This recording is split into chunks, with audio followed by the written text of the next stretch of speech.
eu estava deixando para falar mais para o final, porque uma das razões que, enfim, me levou também a investir mais em ações, né, nas empresas, é que assim, você comentou no começo, se a empresa quer crescer, ela não precisa necessariamente me pedir mais dinheiro. Bruno, me traz mais dinheiro. Por quê? O cara simplesmente pode pagar menos dividendo, reinvestir aquilo, colocar no negócio. Tem empresas que inclusive não pagam nada. Até PRIO, por exemplo, no estatuto diz que vai pagar 0,001, ou você não vai pagar nada, vai reinvestir tudo aquilo. Algumas empresas têm um payout mais elevado, você olha para uma Taesa da vida, é um pouco do setor. Mas quando você olha para o fundo imobiliário, é inerente do negócio distribuir 95%. Então, se ele precisa crescer, teoricamente, ele precisa falar, Bruno, me dá mais dinheiro aqui porque eu quero crescer. E se você não me der, você vai ser diluído, seu dividendo vai vir menor no próximo mês. Quero perguntar se, primeiro, você vê isso como uma verdade? Segundo, nesse cenário, isso seria bom ou ruim para o investidor nesse sentido? Porque parece que se o fundo quer crescer, eu preciso ficar sempre dando dinheiro. Isso é verdade ou não é? Que pergunta fantástica, né? E assim, eu acho ótimo você ter, assim, não vou falar coragem, mas ter a disposição de perguntar. Porque às vezes as pessoas acham que perguntando isso vai estar ofendendo a classe de fundos imobiliários. Pelo contrário. Existe um mau entendimento, né? No inglês, né? O pessoal fala um misunderstanding, né? Existe um misunderstanding aí, existe um mau entendimento e foi ótimo você tocar nesse ponto. Bom, primeiro, o fundo realmente ele tem por lei que distribui 95% do resultado semestral. Essa é a natureza, é a essência. Ponto. Isso nós não vamos mudar, né? Muita gente, inclusive antes de te responder, muita gente fala, deveria distribuir menos, no 85, 90. Eu já dei minha opinião sobre isso. Se você reter um pouquinho mais, para você comprar um prédio desse porte aqui, você vai demorar 10 anos. Exato. Então, não vai mudar nada. Esquece, não vai mudar nada. Então, não é esse o ponto de discussão, né? Então, a característica é dar o dinheiro para você. E o que você faz? Você compra mais cotas. Ou você faz caixa para comprar mais cotas no momento que você achar mais adequado. Tudo bem. O fundo imobiliário, de fato, ele não vai crescer. Só que isso não quer dizer que ele vai desvalorizar. Primeiro mal entendido. Um fundo bem gerido, bem administrado, ativos bem posicionados, eles tendem a valorizar no tempo. E a pessoa que está nos acompanhando quer só olhar para o imóvel que ela mora hoje. Se foi bem administrado, se o síndico cuida direitinho do prédio, estão pintando bonitinho, fazendo as reformas, é uma localização boa, o valor do metro quadrado hoje é maior do que era no passado.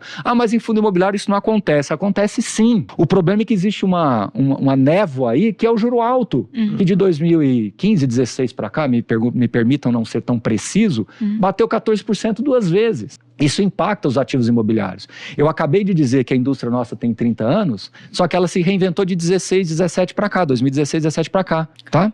Segundo ponto, os fundos imobiliários, quando comparado com as empresas imobiliárias, mostram que são muito mais eficientes do ponto de vista de custo, né? O custo operacional, financeiro das empresas imobiliárias, incorporadoras, listadas, via de regra é muito maior do que dos fundos imobiliários, e quando você olha no retorno total comparado, os fundos imobiliários entregaram excelentes resultados comparando com essas empresas. Terceiro ponto, que aí eu acho que é o mais preocupante. As pessoas usam essa palavra diluição. Cuidado com essa palavra. Diluição no mundo acionário é um pouco mais realmente perigoso do que no mundo dos fundos imobiliários. A Isa deu uma estatística aqui, 2/3 dos investidores são investidores pessoas físicas em geral. E na grande maioria das vezes, as pessoas têm 0, nada de algum fundo. Você pega um fundo de 2, 3, 4, 5 bilhões de reais, ele vai ter 0,0 nada do fundo. Então ele já é diluído por natureza. O fundo crescer está diluindo aquilo que já é diluído. Então é uma palavra ruim, mal colocada, que assusta as pessoas e associam emissão com diluição, que existe efetivamente. Mas é uma diluição marginal, é uma diluição que não tem significância via de regra. Entendi.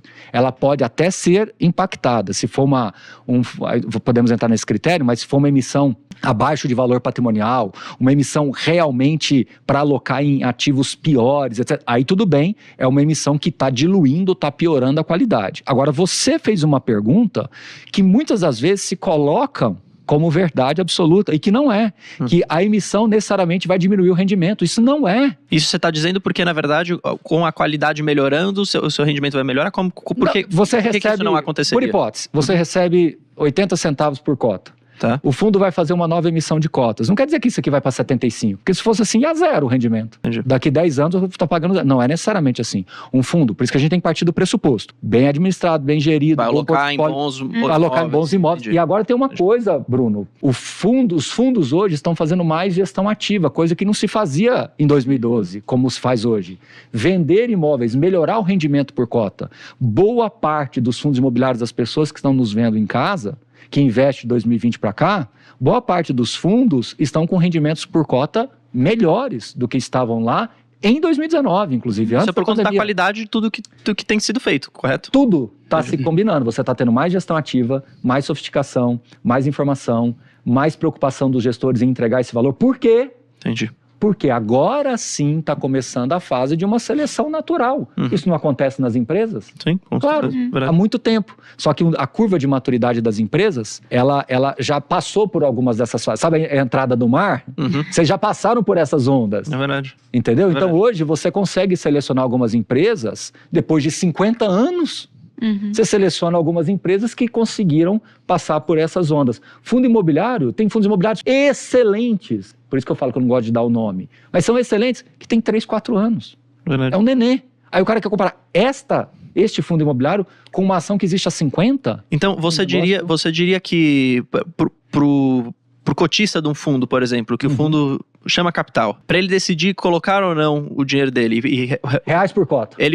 mas mais do que isso, ele precisa entender qual é o plano do fundo, o que ele quer fazer com aquele dinheiro. E se ele entende que aquilo vai gerar boa rentabilidade ou não. Reais Esse é o por ponto. cota. Ele tem que olhar reais por cota. O fundo hoje, ele tem um patrimônio de 3 bi. Ele quer ir para 4 bi. O reais por cota vai ser impactado? Se for impactado positivamente, você está aumentando a rentabilidade, diluindo o risco. Ou seja, faz sentido. Faz total sentido. Se for o contrário... Se for o contrário, aí você tem que olhar, bom, ele está fazendo esse movimento talvez para dar um passinho para trás, para dar 2 para frente. Cada caso é um caso. Entendi. Você não pode generalizar. As pessoas, infelizmente, generalizaram que emissão, fundo imobiliário é ruim porque faz emissão toda hora, não cresce, só dilui. Falso. Absolutamente falso. Vai depender de cada caso. Vai depender de caso a caso, entendeu? Agora, um ponto que eu acho que é muito relevante de se considerar, esse detalhe faz toda a diferença. Os fundos imobiliários estão crescendo muito, Bruno. Logo, logo, eu acho que eu vou até errar essa previsão, que eu achava que isso ia demorar de 5, 10 anos, talvez vai ser menos. As emissões, elas vão ser cada vez menos representativas. Porque no passado recente, o fundo ia fazer uma emissão, ele crescia 50, 60, 80, às vezes 200%. Os fundos ficando muito grandes, ele vai fazer uma emissão de 500 milhões de reais, às vezes vai ser pouquinho. Então vai chegar uma hora que a emissão não vai ser mais a pauta da vez. As pessoas vão perceber que isso ficou no caminho, ficou no passado. Os fundos foram se consolidando de uma forma mais robusta, foram criando portfólios mais sofisticados, maiores, mais relevantes, em que essas novas emissões para comprar um prédio inteiro já não vai ser mais tão significativo assim. E aí, qualquer movimento que for ter de venda de ativo, né, saída de inquilino, né, de locatário, novas emissões, todos esses eventos, eles não serão mais representativos o suficiente para impactar o valor por cota. Mas, Baroni, fala uma coisa que vai ser minha referência. Reais por cota. É o que interessa. Este fundo saiu desta emissão e veio para essa. O reais por cota está melhorando? Ele está conseguindo chamar mais capital, mas também fazer uma gestão ativa, acomodar, às vezes, uma alavancagem, que é um outro assunto polêmico, mas bem colocado, ela gera valor, está conseguindo fazer esse equilibrar prato, que é o que uma empresa faz, Bruno. Exato. É o que uma empresa faz. Por que você gosta da empresa A ou B? Porque ela tem uma boa gestão, É verdade. ela escolhe bons negócios para entrar, ela escolhe bons fornecedores, bons parceiros e vai fazendo isso historicamente. E consegue gerar uma boa rentabilidade para o acionista. Exato. E no final do dia, boa rentabilidade para o cotista do fundo também. Exato. A única coisa que eu queria então corrigir de tudo isso é a palavra diluição. Legal. A palavra diluição, na minha visão, ela é mal empregada pela grande maioria das pessoas, ex-fundos imobiliários e até mesmo dentro do próprio mercado de fundos imobiliários. Eu acho que há um fogo amigo aí também por algumas pessoas que traz a palavra diluição num contexto muito ruim, porque é uma palavra que soa negativo, É verdade. mas não combina os fatores que uma nova emissão, quando bem feita, concretiza.